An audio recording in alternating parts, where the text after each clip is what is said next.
আসসালামু আলাইকুম। সবাইকে শুভেচ্ছা জানাচ্ছি। মাসুম মাহবুব দেখছেন ওপেন দ্য ইউটিউব চ্যানেল এবং মাসুম মাহবুব ফেসবুক পেজ। পৃথিবীর যেই প্রান্ত থেকে যারা দেখছেন সবার জন্য শুভকামনা, ভালোবাসা। দর্শক, বেশ কিছু আন্তর্জাতিক বিশ্বের গুরুত্বপূর্ণ খবর নিয়ে বসেছি। আমি সংক্ষিপ্ত সময় চাইবো আপনাদেরকে সেই খবরগুলো একটা, একটা করে পৌঁছে দেওয়ার জন্য। আজকের প্রধান শিরোনাম, কাতার বলছে ওমান এবং ইরানের মধ্যে হরমুজ ইস্যুতে আলোচনা এগিয়ে চলছে। ভালো রেজাল্ট আসতে পারে। অন্যদিকে মার্কিন প্রেসিডেন্ট ডোনাল্ড ট্রাম্প ইরানের মিসাইলের ভয় খাবারের ট্রাকে করে পালিয়ে গেলেন। পৃথিবীর ইতিহাসে এই প্রথম সুপার পাওয়ার আমেরিকার প্রেসিডেন্ট একটা দেশের ভয়ে নিজে পালিয়ে গেলেন কিভাবে, তার বর্ণনা আন্তর্জাতিক গণমাধ্যমে প্রকাশ করা হলো। ৩ নম্বর, ইরানের আগামী সবচেয়ে বড় ভয়ঙ্কর যুদ্ধের জন্য ৬ জন গুরুত্বপূর্ণ সামরিক ব্যক্তির নাম প্রকাশ করা হলো। তারা কারা সেটা জানাবো। অন্যদিকে সৌদি আরব, পাকিস্তান এবং তুরস্কের মধ্যে যে জোট হচ্ছে সেই জোট প্রশ্নে পাকিস্তানের স্বরাষ্ট্রমন্ত্রী মহসিন নাকবি তেহরান পৌঁছেছেন এবং এই বিষয়ে ইরানের ভাষ্য বা বক্তব্য কি হতে পারে সেটাও জানা গেছে। দর্শক, চলুন আমি আপনাদেরকে আরো অনেকগুলো খবর দেব, এই কটা শুধু শিরোনামে রাখছি। বাংলাদেশে সফরে এসছেন ৪ জন হাই ডেলিগেট। তারা হলেন ভারতের গোয়েন্দা যে বিভাগটি আছে তাদের গুরুত্বপূর্ণ ব্যক্তি, এর প্রধান সহ গুরুত্বপূর্ণ ব্যক্তিরা। এই ইস্যুতে বাংলাদেশের বিভিন্ন গণমাধ্যম বিভিন্ন টাইপের বক্তব্য প্রচার করছে। কেউ বলছে বাংলাদেশের সাথে একটি মধ্যস্থতা করতে চায় ভারত, এবং কয়েকটি গণমাধ্যম বলছে যে তারেক রহমান আমাদের প্রধানমন্ত্রী তিনি ব্রিক্স সম্মেলনে হয়তো যাচ্ছেন না। সবকিছু মিলে হঠাৎ করে প্রধান বাংলাদেশে কেন এলেন, তার উদ্দেশ্য কি, তার ভারতের পক্ষ থেকে বাংলাদেশকে কি বার্তা দেয়া হচ্ছে, কিংবা প্রধান বাংলাদেশে আসায় আগামী দিনে বাংলাদেশের রাজনীতির হালচাল কি হতে পারে, এই সবগুলো বিষয় নিয়ে কিন্তু ভেতরে নানান রকম গুজব বা গুঞ্জন চলছে। আমরা বিশ্বাস করতে চাই যে নতুন সরকার ক্ষমতায় বসছেন, যারা স্লোগান দিয়েছেন সবার আগে দেশ বা সবার আগে বাংলাদেশ, এই থিওরিটি যেন তারা বাস্তবায়ন করেন। দর্শক, আসেন আমরা এবার একটু আন্তর্জাতিক খবরে নজর দেই। হরমুজ প্রণালী নিয়ে ওমান ইরান আলোচনা উন্নত পর্যায়ে চলছে, এই দাবিটি করছে কাতার। কাতারের পররাষ্ট্র মন্ত্রণালয়ের মুখপাত্র মাজেদ আল আনসারি বলেছেন, হরমুজ প্রণালীতে নৌ চলাচলের ভবিষ্যৎ নিয়ে ওমান ও ইরানের মধ্যে আলোচনা একটি উন্নত পর্যায়ে পৌঁছেছে। সরকারের ভাষ্যমতে লোহিত সাগরে বাবাল মানদেব প্রণালীতে ইয়েমেনের হুতি বিদ্রোহীরা একটি অজ্ঞাত বাণিজ্যিক জাহাজে হামলা চালালে ৩ জন নিহত হয়েছে। এই বিষয়ে হুতিদের পক্ষ থেকে তাৎক্ষণিকভাবে কোনো মন্তব্য পাওয়া যায়নি। এটি হলো, আপনাদের জানেন যে হরমুজ প্রণালী যেখানে ইরান বন্ধ করে রেখেছে, যেটাকে বলা হয় ইরানের নিউক্লিয়ার, হরমুজ হলো ইরানের নিউক্লিয়ার। তো সেখানে এই দুটো দেশ ওমান এবং ইরানের মধ্যে একটা আলোচনা চলছিল যে হরমুজ তারা কিভাবে মেনটেন করবে, পরিষেবা দেবে এই দুটো দেশ, সেই বিষয়ে আলোচনার এখন চূড়ান্ত পর্যায়ে আছে। এই বিষয়টি কাতারের পররাষ্ট্র মন্ত্রণালয় থেকে জানানো হয়েছে। এতে করে এই যে দুই দেশের মধ্যে আলোচনা চলছে, এতে করে এই অঞ্চল থেকে ইরান চাইছে মার্কিনীদেরকে হটাতে বা আউট করে দিতে। যখন এই দুই দেশ হরমুজ প্রণালী কন্ট্রোল করবেন, আসা এবং যাওয়ার নিরাপত্তা নিশ্চিত করবেন, আন্তর্জাতিক বাণিজ্যিক জাহাজগুলোকে নিরাপত্তা দেবেন এবং সব রকম পরিষেবা দেবেন, তখন এই অঞ্চলে আমেরিকা অটোমেটিক আউট হয়ে যাবে। এটি হলো ইরানের মূল চাল, এবং সেই হিসেবে ইরান এবং ওমানের মধ্যে এই আলোচনাটি খুব দ্রুত গতিতে এগুচ্ছে এবং ভালো দিকে যাচ্ছে বলে দাবি করা হচ্ছে। আর দ্বিতীয় যে খবরটি দিলাম সেটি হলো লোহিত সাগরে বাবাল মানদেব প্রণালীতে ইয়েমেনের হুতি বিদ্রোহীরা একটি বাণিজ্যিক জাহাজে হামলা করেছে, এতে করে ৩ জন নিহত হয়েছেন। এই বিষয়ে হুতিদের পক্ষ থেকে তাৎক্ষণিকভাবে কোনো মন্তব্য না করলেও বলা হচ্ছে যে হুতিরা এই অঞ্চলে কিছু দেশের জন্য জাহাজ চলাচল বা কার্গো চলাচলে নিষেধাজ্ঞা দিয়েছে, তার মধ্যে অন্যতম হলো সৌদি আরব, এবং তারা সিরিজ সৌদির জাহাজগুলোতে হামলা করে সৌদিকে পাগল করে তুলছে।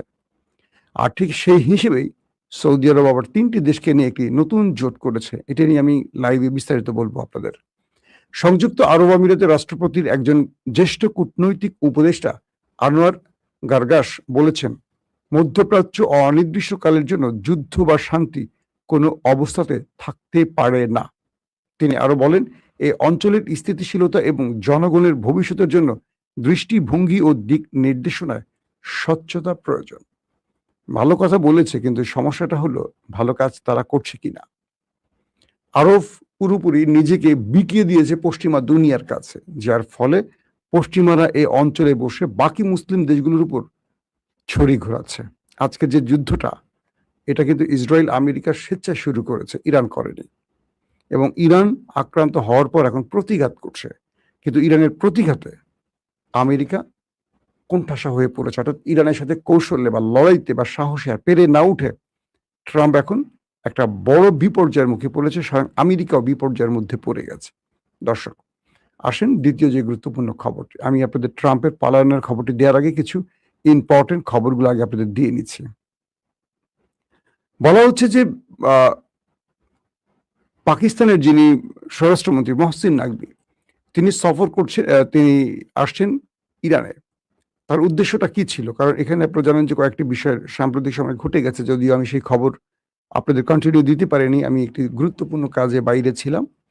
তো কয়েকটি কূটনৈতিক সূত্রের বরাত দিয়ে ইরানি গণমাধ্যম জানিয়েছে, দ্বিপাক্ষিক সম্পর্ক ও পারস্পরিক স্বার্থ সংশ্লিষ্ট বিষয় নিয়ে আলোচনার জন্য মহসিন নাকভি মঙ্গলবার ভোরে ইরানের রাজধানীর উদ্দেশ্যে ইসলামাবাদ ত্যাগ করেছেন।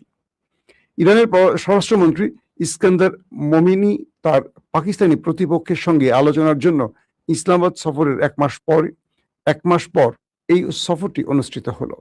সাম্প্রতিক সংঘাতের অবসান ঘটাতে জুনে ইরান ও যুক্তরাষ্ট্রের মধ্যে একটি সমঝোতা স্মারক স্বাক্ষরে পাকিস্তান কাতারের পাশাপাশি গুরুত্বপূর্ণ মধ্যস্থতাকারীর ভূমিকা পালন করেছিল। ওয়াশিংটন সমঝোতা স্মারকটি লঙ্ঘন করায় তেহরান হরমুজ প্রণালীতে পুনরায় বন্ধ করতে বাধ্য হয়। তেহরান বলছে, যুক্তরাষ্ট্রের সমঝোতা স্মারক লঙ্ঘন বন্ধ হলে এর ফলে এই আমেরিকা তার যেই নির্দেশনা বা শর্ত ছিল সেটাকে পুনরায় সে শর্তে ফিরে এলে হরমুজ খোলা হবে, অথবা ইরান এই হরমুজকে স্থায়ীভাবে বন্ধ করে দেবে। দর্শক, আপনারা জানেন যে ইরানের সশস্ত্র বাহিনীতে 6 জন ব্যক্তিকে পরিবর্তন করা হয়েছে। এরা খুবই গুরুত্বপূর্ণ ব্যক্তি। এদেরকে হঠাৎ করে দায়িত্ব দিয়েছেন আমাদের সর্বোচ্চ নেতা আয়াতুল্লাহ আলী খামেনির ছেলে, এখন নতুন যিনি আয়াতুল্লাহ হয়েছেন মুজতফা খামেনি। তো ইসলামী বিপ্লবের নেতা আয়াতুল্লাহ সৈয়দ মুস্তফা হুসাইনি খামেনি ইসলামী বিপ্লবী রক্ষী বাহিনী, যেটাকে IRGC বলা হয়, তার প্রধান সহ 6 জন শীর্ষ সামরিক পদে নতুন নিয়োগ দিয়েছেন। নেতা মেজর জেনারেল আলী আব্দুল্লাহিকে ইরানের সশস্ত্র বাহিনীর চিফ অফ স্টাফ হিসেবে নিযুক্ত করেছেন। তিনি ব্রিগেডিয়ার জেনারেল কিউমার্স হেইদিরাকে ইরানের সশস্ত্র বাহিনীর ডেপুটি চিফ অফ স্টাফ হিসেবে নিযুক্ত করেছেন এবং মেজর জেনারেল আহমদ বাহিদিকে IRGCর প্রধান কমান্ডার হিসেবে নিযুক্ত করেছেন। সকল ইরানি বাহিনীর সর্বাধিনায়ক মেজর জেনারেল মুস্তফা ইজাদিকে IRGCর উপসর্বাধিনায়ক হিসেবে উপযুক্ত করেছেন। এছাড়া তিনি রিয়ার অ্যাডমিরাল আলী ওজমাইকে IRGCর নৌবাহিনীর কমান্ডার হিসেবে নিযুক্ত করেছেন। এছাড়া হোসেন তায়েফকে IRGCর বাসিক সংগঠনের প্রধান হিসেবে নিযুক্ত করেছেন। অর্থাৎ যে স্টেটমেন্টটি পাওয়া গেছে সেটি হলো, সাম্প্রতিক সময় আমেরিকার প্রায় 20টির মতো যুদ্ধ বিমান ইরানের চারপাশে ঘিরে আছে। এই জন্য মুস্তফা খামেনি তার বাহিনীকে সর্বোচ্চ নির্দেশ দিয়েছেন আরেকটি যুদ্ধের জন্য, এবং এই নির্দেশনায় বলা হয়েছে আমেরিকাকে তারা বড় ফ্রেমে যুদ্ধে মোকাবেলার জন্য যেন সর্বোচ্চ প্রস্তুত থাকে। এবং মিস্টার মুস্তফা খামেনির পক্ষ থেকে বলা হয়েছে তারা তাদের শত্রুদেরকে যে কোনো তাদের পরিকল্পনায় ব্যর্থ করার জন্য সর্বাত্মক সব টাইপেরই প্রস্তুতি নিয়ে রেখেছে। পাশাপাশি মুস্তফা খামেনি তার সবগুলো বাহিনীকে নির্দেশ দিয়েছেন যেন আমেরিকার নতুন কোনো হামলা প্রতিহতে তারা কেউ সময় ক্ষেপণ না করে। পাশাপাশি আরো বলা হয়েছে, ইরান তার শত্রুকে পাল্টা আঘাতের আগে প্রয়োজনে নিজে যদি আঘাত করে তার সার্বভৌমত্ব রক্ষায় কোনো প্রয়োজনীয় থাকে সেটা যেন ইরান করে। অর্থাৎ এক বাক্যে যদি আমি সহজ বাক্যে বুঝিয়ে বলি, আমেরিকার বিরুদ্ধে ইরান আরেকটা বড় যুদ্ধের প্রস্তুতি নিচ্ছে এবং সেই যুদ্ধের জন্য ইরানের সশস্ত্র বাহিনীগুলোকে মুস্তফা খামেনি নতুন করে আবার নির্দেশনা দিয়েছেন। দর্শক, তারপরে গুরুত্বপূর্ণ খবর হলো যে ইরান আমেরিকার স্বার্থ সংশ্লিষ্ট এক মিত্রর জাহাজে এক ভয়াবহ অ্যাটাক করেছে এবং এই জাহাজে হরমুজে এই অ্যাটাকটি হয়েছে, যার ফলে আমেরিকা নতুন করে ইরানের আরেকটি ধাক্কা পেল। এবং ইন্টারেস্টিং ব্যাপার, আমেরিকার এই জাহাজটিতে আক্রমণের পর এখন পর্যন্ত আমেরিকা পাল্টা জবাব দেয়নি। পৃথিবীর বহু গণমাধ্যম দাবি করছে ইরানের কাছে কি আমেরিকা অসহায় আত্মসমর্পণ করেছে। ইরানের বর্তমান প্রেক্ষাপটে যেভাবে ইরান সবকিছু কন্ট্রোল করছে এবং হরমুজ প্রণালীকে যেভাবে পুরো অবরুদ্ধ করে রেখেছে বা নিষিদ্ধ করে রেখেছে সবার জন্য, এবং এই অঞ্চলে আমেরিকা সর্বাত্মক চেষ্টা করেও হরমুজে ইরানের নিষেধাজ্ঞা বা ইরানের যেই অঞ্চলে যান চলাচল বন্ধ করার পর যে ইরান নির্দেশনা দিয়েছে সেটাকে ভাঙতে পারছে না মার্কিন নেভাল টিম। বলছে যে আমেরিকার যে নেভাল ব্লকেট তৈরি করেছে কার্যত সেটা ব্যর্থ হয়েছে ইরানের কাছে। এবং আজকে যে জাহাজটিতে ইরান হামলা করেছে সেই হামলায় কয়েকটি গণমাধ্যম দাবি করেছে যে ব্যাপক বিস্ফোরণ হয়েছে এবং জাহাজটির আশেপাশে কয়েক কিলোমিটার থেকে শুধু আগুন আর তেল, ওই জাহাজটি বিস্ফোরিত হয়ে তেল ছড়িয়ে পড়েছে এবং আমেরিকা এই দৃশ্য দেখতে শুধু চেয়েছে, কিচ্ছু করতে পারেনি। এবং ইরান এতটা অ্যাগ্রেসিভ, আমেরিকাকে পাল্টা ধাক্কা দিচ্ছে, যেটা আমেরিকার জন্য এখন টেনশনের কারণ হচ্ছে যে আমেরিকা ইরানকে মাটির সাথে মিশিয়ে দেওয়ার ঘোষণা দিয়েছে। তারা এখন ইরানের হামলাগুলো শুধু চেয়ে চেয়ে দেখছে। দর্শক, যে খবরটি দিয়ে শেষ করতে চাই আজকে আপনাদের খবরটি, আমি চলেন সেটা আগে আপনাদের একটু। এদিকে আরেকটি খবর পাওয়া গেছে, সিরিয়ার আদালত সাবেক রাষ্ট্রপতি বাশার আল আসাদকে মৃত্যুদণ্ড দিয়েছে। এটি আপনারা হয়তো জেনে গেছেন বা বিভিন্ন কারণের মাধ্যমে চলে এসছে। অন্যদিকে বুধবার আঙ্কারায় বৈঠকে বসতে যাচ্ছে তুরস্ক ও ফিলিস্তিনের রাষ্ট্রপতিরা। এটি আশা করি যে ফিলিস্তিন ইস্যুতে একটা ভালো ফলাফল আসতে পারে। দর্শক, গত জুলাইতে তুরস্ক সফর করেছেন মার্কিন প্রেসিডেন্ট ডোনাল্ড ট্রাম্প। এ সময় তিনি ইরানের ভয়ে তার পথ বিভিন্নভাবে পরিবর্তন করেছেন। এটা নিয়ে আমি আপনাদের ডিটেল বলেছিলাম লাইভে, মনে আছে আপনাদের।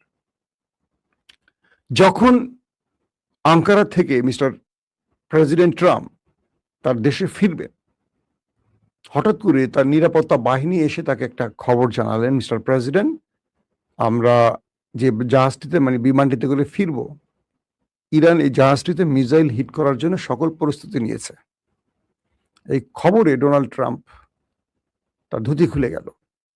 তিনি এসছিলেন যেই কাতারের গিফট পাওয়া, কাতার প্রধানমন্ত্রী বা কাতারের আমির তামিম বিন হামাদ আল থানির উপহার পাওয়া যেই একটা বিমান ছিল, মানে মার্কিন প্রেসিডেন্ট ডোনাল্ড ট্রাম্পকে যে গিফট করা হয়েছিল কাতারের পক্ষ থেকে নতুন একটি বিমান, সেই বিমানটি থেকে তিনি নেমে গেলেন। নেমে তিনি খাবারের একটি ট্রাকে উঠলেন। কে? Mister president Trump. খাবারের ট্রাক, বুঝছেন, ক্যাটারিং ট্রাক বলা হয়। সেখানে উঠে তিনি ওখান থেকে পালালেন, পালিয়ে একটা ছোট বিমানে করে চলে গেলেন এবং সেখান থেকে কয়েকটা ভাঙা দিয়ে তিনি ভিন্ন বিমানে করে আবার আমেরিকায় পৌঁছলেন। পুরো পৃথিবীর গণমাধ্যম বলছে যে ইরানের ভয়ে আমেরিকার প্রেসিডেন্ট খাবারের ট্রাকে করে দেশ ত্যাগ করেছে। তো এই বিষয়টি আসছে কেন? যে ট্রাম্প আয়াতুল্লাহ আলীকে হত্যা করেছেন, সেই ট্রাম্প এবং ইসরায়েলের নেতানিয়াহু কতটা আতঙ্কে আছেন কল্পনা করতে পারেন। দ্বিতীয় বিষয়টি হলো, যে ট্রাম্প এত বড় বড় কথা বলছেন, সেই ট্রাম্প ব্যক্তিগতভাবে আসলে ইরানের ভয়ে কতটা কাপুরুষের মতো ভূমিকা পালন করছেন, এই ঘটনাটি তার সবচেয়ে বড় প্রমাণ। বলা হচ্ছে সেই রিপোর্টগুলোতে পৃথিবীতে, মানে পৃথিবীর ইতিহাসে কোনো মার্কিন প্রেসিডেন্ট এতটা ভয়ে এইভাবে পালায়নি যেটা ট্রাম্প পালিয়েছে। তার মানে আমেরিকা এইটুকু বুঝতে পেরেছে তারা মৌমাছির বাসায় বা কি মৌচাকে ঢিল মেরেছে, আর ইরান হলো সেই মৌচাক। কারণ ইরান বলেছে তারা যে কোনো সময় এই সুযোগটি কাজে লাগাবে। যারা আয়াতুল্লাহ আলী খামেনিকে হত্যা করেছে, তাদের প্রতিশোধ নেওয়ার শপথ করেছে ইরান। আর তাই ইরানের ভয় এখন আমেরিকা বা ইসরায়েল, পৃথিবীর বিভিন্ন দেশে তারা সফর যে করছে এইভাবেই করছে। হয়তো সবগুলো ঘটনা সাক্ষাৎ প্রমাণিত হচ্ছে না বা আসছে না। যেমন নেতানিয়াহু তার দেশেই সবসময় আতঙ্কে থাকে এবং তার প্রতিটা গতি প্রকৃতি বা চলাফেরার মধ্যে যথেষ্ট রেস্ট্রিকশন আছে, এবং ট্রাম্পেরও আছে। তো এক ইরানকে টোকা দিয়ে আমেরিকা ইসরায়েলের ঘুম মোটামুটি আমরা বলতে পারি হারাম হয়ে গেছে। দর্শক, আজকের মতো বিদায় নিচ্ছি। ইনশাআল্লাহ আজ রাতে 11টার পরে আরেকবার লাইভে আসার চেষ্টা করব। সে পর্যন্ত আল্লাহ আমাদের প্রত্যেককে নিরাপদে রাখুন, সুস্থ রাখুন। আল্লাহ হাফেজ।